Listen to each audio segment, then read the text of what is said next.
Linfo, lintasan informasi.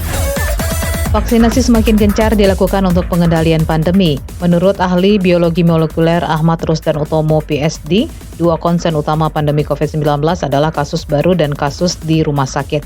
Jadi vaksinasi tujuannya adalah untuk meringankan beban di rumah sakit.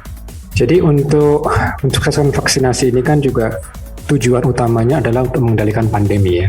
Jadi bukan untuk vaksinasinya itu sendiri sebetulnya, tapi untuk pengendalian pandemi. Dan pandemi itu ada dua sumber utama, yaitu kasus baru dan kasus di rumah sakit.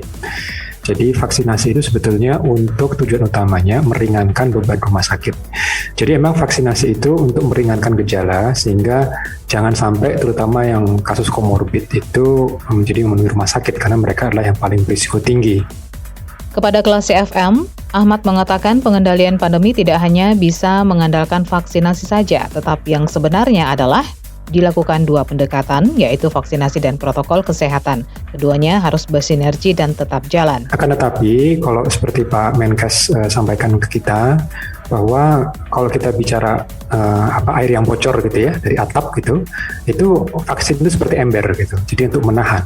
Akan tetapi, atap yang bocor itu yaitu 3T dan 5M-nya yang juga harus diperhatikan. Teman-teman yang sudah divaksinasi, orang tua yang sudah divaksinasi, lalu menjadi abai prokes. Kenapa? Karena kalau mereka tidak melakukan prokes dengan baik, sementara masih cukup banyak orang yang belum divaksinasi, itu nanti khawatirnya adalah angka tidak akan turun, angka kasus baru gitu ya.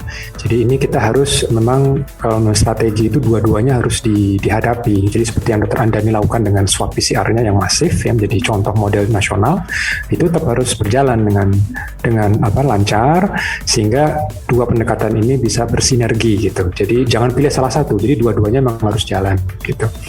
Dan memang yang salah satu kuncinya adalah partisipasi masyarakat. Karena itu setiap masyarakat harus taat pada protokol kesehatan. Partisipasi masyarakat menjadi kunci agar angka infeksi COVID-19 tidak meningkat dan pandemi bisa segera berakhir.